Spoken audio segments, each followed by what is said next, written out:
किसी भी adventure park में वो जो रोलर कोस्टर राइड्स होती है ना, उसी से कंपेयर कर सकते हो आप कुछ एक लोगों की ज़िंदगी। आई मीन कुछ ना कुछ twist and turns, and in fact कई बार तो शार्प टर्न्स भी आ जाते हैं।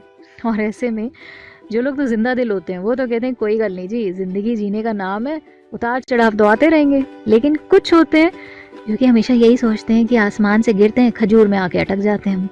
वैसे ना ऐसे लोगों को कहीं ना कहीं कहना चाहिए कि जब आपकी ज़िंदगी में, भाई देखिए प्रॉब्लम्स तो हर किसी की ज़िंदगी में आती हैं, लेकिन अगर आपकी ज़िंदगी में आपको ऐसा लगता है कि ज़रूरत से ज़्यादा प्रॉब्लम्स आ रही हैं या आती ही रहती हैं, तो rather than focusing on the problem, आपको नहीं लगता कि सोल्यूशन पे ध्यान देना चाहिए?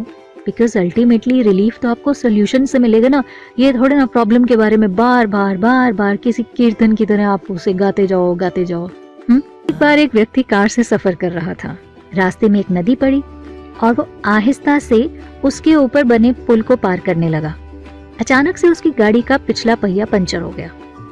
आसपास एकदम बीहड़ जंगल, दूर दूर तक कोई इंसान नहीं था। पुल पर भी एकदम सन्नाटा पसरा हुआ था। अब टायर तो बदलना ही था, उसके बिना तो कोई ऑप्शन था नहीं।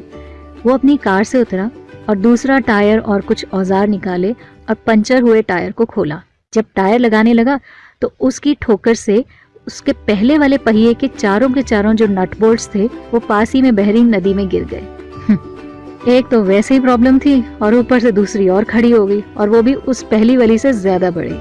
अब तो वो इंसान पूरी तरह घबरा गया था क्योंकि शाम हो रही थी, सूरज धीरे धीरे ढल रहा था। आसपास एकदम बीहड़ जंगल, कोई आता जाता नहीं दिख रहा था। अब चूंकि वहां पर नेटवर्क भी नहीं था, इसलिए मोबाइल भी काम नहीं कर रहा था। उसकी परेशानी इतनी बढ़ रही थी कि उसे कुछ समझ में नहीं आ रहा था और वो समस्या और समस्याओं में उलझता जा रहा था। इतने में एक गांव का सीधा साधा इंसान कंधे पर लाठी में पोटली बांधे चला आ रहा था। उसे देखकर उसकी जान में जान आई। उस गांव के व्यक्ति ने उससे पूछा, क्या बात है बाबूजी, अगर कुछ मदद चाहिए तो हम कर दें? मन ही मन वो इंसान सोचता है कि गांव का सीधा साधा सा इंसान, इसने तो 2 पहिए की साइकिल के अलावा 4 पहिए की कार तो अपनी जिंदगी में नहीं देखी होगी, ये क्या मेरी मदद करेगा?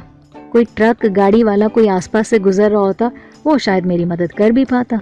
लेकिन उस व्यक्ति ने उससे पूछा, क्या बात है बाबूजी, क्या हम आपकी कुछ मदद करें? इस पर उस इंसान ने अपनी सारी बात बता दी। गांव वाला व्यक्ति मुस्कुराया और बोला, बाबूजी यहाँ से 10 किलोमीटर दूर एक गांव है, वहाँ एक मिस्त्री रहता है, वो जरूर आपकी हेल्प कर सकता है। ये सुन वो व्यक्ति एकदम से इरिटेट हो गया और बोला, गाड़ी का ये हाल है, मैं 10 किलोमीटर तक कैसे लेकर जाऊंगा? देहाती ने कहा, बस इतनी सी बात है, आप एक काम करिए, बाकी 3 पहियों में से एक बोल्ट निकाल कर चौथे पहिए को कस दीजिए, कम से कम इस लायक तो हो ही जाएगी कि धीरे धीरे उस गांव तक पहुंच जाए।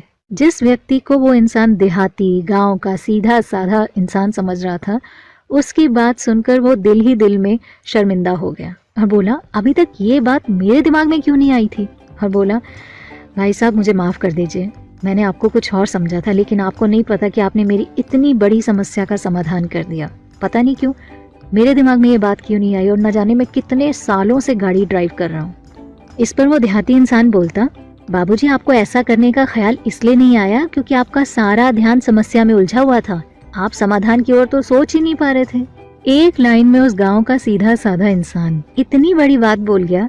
So the moral is, problem की बजाय अगर हम सोल्यूशन पे अपना दिमाग पूरा फोकस करके रखेंगे ना, तो प्रॉब्लम बचनी नहीं है, सिर्फ और सिर्फ सोल्यूशन ही सोल्यूशन होगा। मानते हैं कि नहीं मानते?